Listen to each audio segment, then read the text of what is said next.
Bonjour! Dans cette vidéo, nous allons exécuter le collage de notre caisson basse. Si vous n'avez pas vu les vidéos précédentes, je vous mets un lien vers la playlist afin de comprendre le déroulement de la fabrication de notre subwoofer.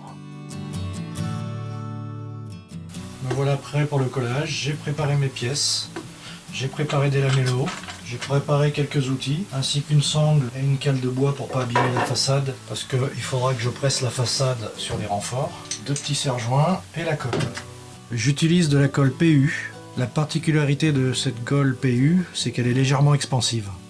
C'est-à-dire qu'elle gonfle un petit peu. Ça gonfle pas comme la mousse polyuréthane, mais ça gonfle un tout petit peu. Donc s'il y a des petites irrégularités sur le bois, la colle comblera tous les trous. Parce que ça sert à rien de faire un caisson, de calculer au plus précis s'il y a des fuites de partout. Alors cette colle, normalement, 15 minutes pour tout coller. Moi ici, il fait franchement pas chaud, j'ai même hésité à coller à l'intérieur. À peine 10 degrés, ou à peu près 10, donc je pense que j'ai une bonne demi-heure pour coller. Après, pour le séchage complet, peut-être que je rentrerai le caisson si je peux à l'intérieur, parce que la nuit ça tombe quand même un petit peu. On met d'abord de la colle dans les lamellos.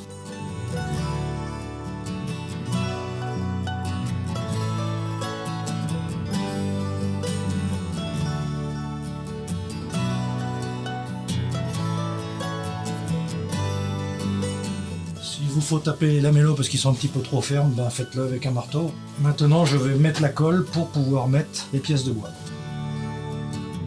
Ici, je fais un liseré de colle de chaque côté des lamellos, mais également en bout, afin de faire une barrière étanche pour le caisson.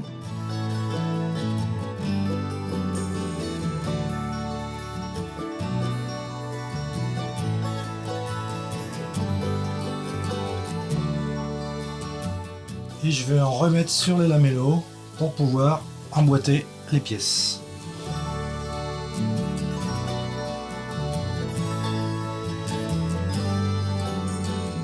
Je vais en mettre à l'intersection du renfort.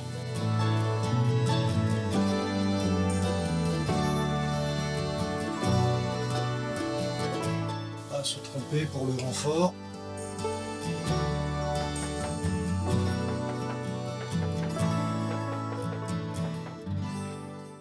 Il ne faut pas que j'oublie de mettre de la colle .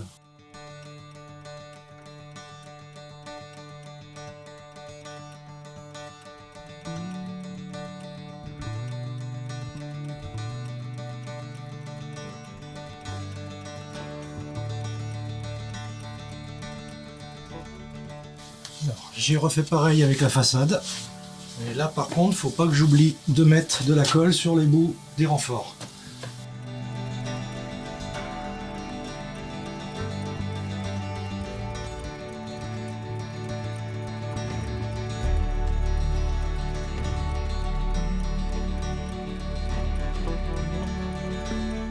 Je vais faire la même chose sur le dessus pour pouvoir l'enfiler là-haut.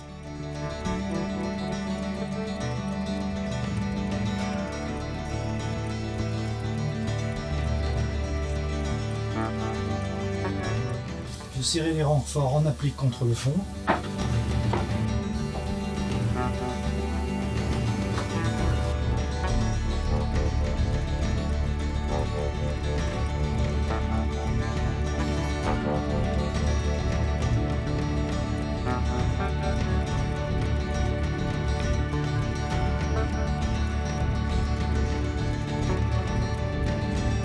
Regardez au toucher si jamais il y a toujours une planche qui est un peu plus courte de 1/10. Vous essayez toujours de partager le jeu, comme ça s'il y a une reprise à faire au robot, ben, ça fait beaucoup moins que si tout est du même côté. Bon ben maintenant je vais serrer.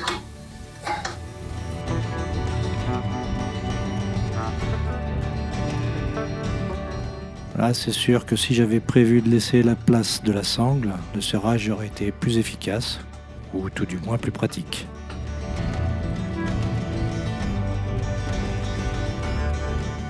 On est nickel. On est franchement nickel.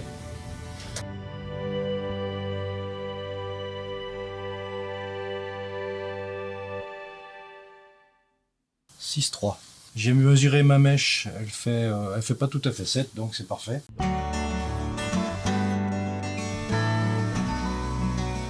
pour tracer les emplacements des trous, j'ai placé mon haut-parleur dessus quand j'avais fait la façade et j'ai tracé les trous. Donc j'ai mis les vis dans le sens qui m'arrangeait, hein, je les ai mis dans l'axe.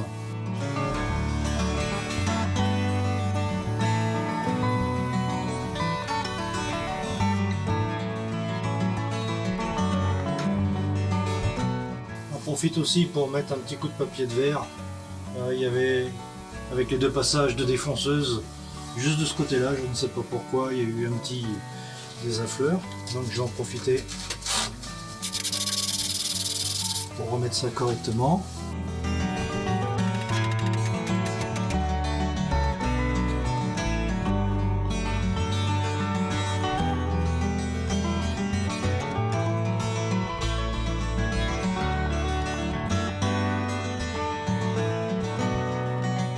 Je remets la vis pour dire d'être dans l'axe. Je défais ma vis, je prends ma cale que je place derrière pour pouvoir taper.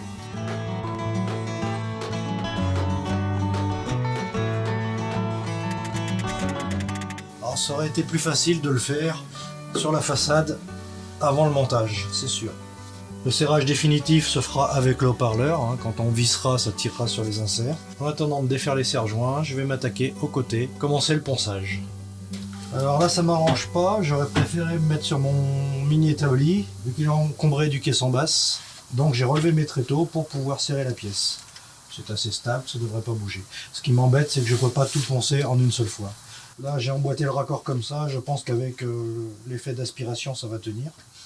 Donc éventuellement je lance un appel hein, pour pourquoi pas un aspirateur Bosch qui irait avec la machine. Et on va tester ça tout de suite.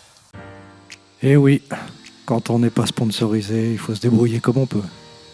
Ma vieille ponceuse vibrante étant tombée en panne il y a longtemps, n'ayant plus 20 ans et ayant eu ma part de ponçage manuel, et vu la quantité de ponçage qu'il y a à faire sur le caisson basse, je m'en suis acheté une autre.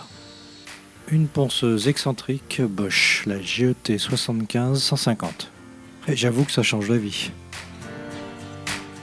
J'attaque assez gros, au 80, et passe ensuite au 120.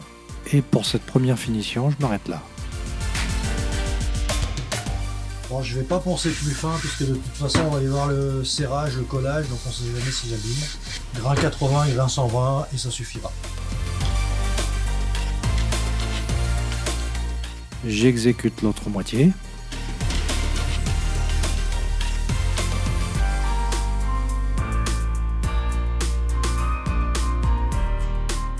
Et ensuite, fais l'autre côté.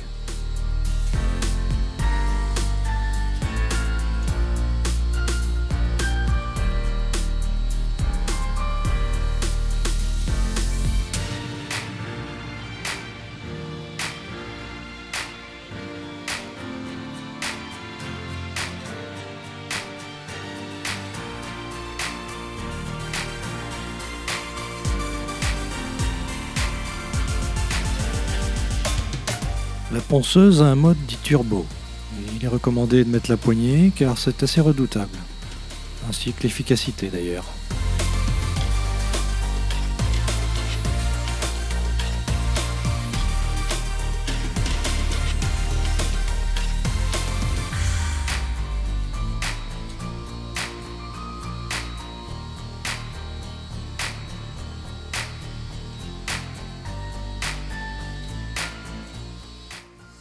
Voilà. Pourquoi ça s'inspirait pas? Voilà. Je sais pas si on voit l'aspect bombé. Je vais percer pour mettre la connectique à l'arrière de l'enceinte.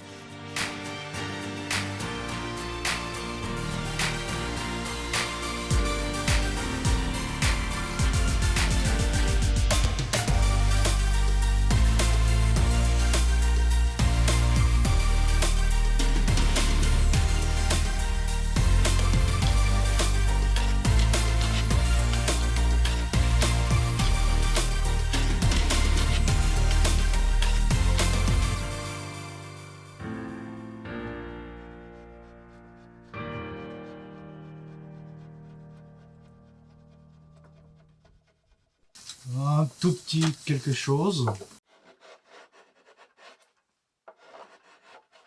Alors faites attention en sortant là, aux éclats.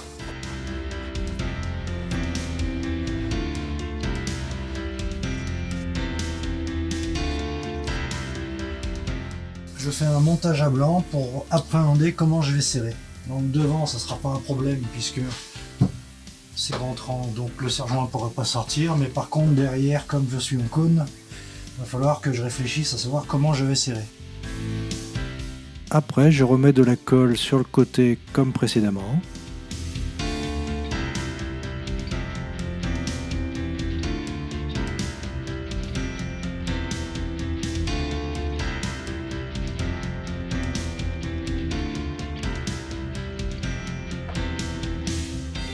Et je termine avec le dernier côté.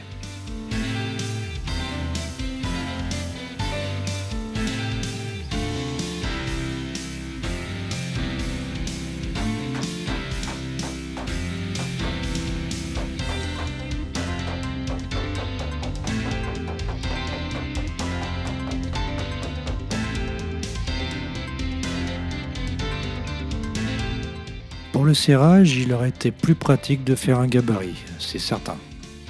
C'est ce que j'aurais fait d'ailleurs si j'avais eu plusieurs caisses en basse à fabriquer. Mais pour un seul...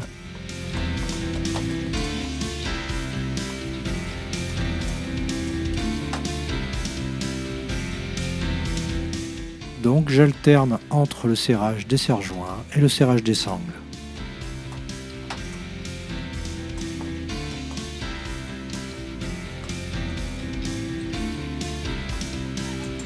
J'espère que cette vidéo vous a plu. N'hésitez pas à mettre un pouce vers le haut. Dans la prochaine vidéo, on se retrouve pour les finitions de notre caisson basse. En attendant, aimez, partagez. Abonnez-vous si ce n'est pas déjà fait. Et je vous dis à bientôt.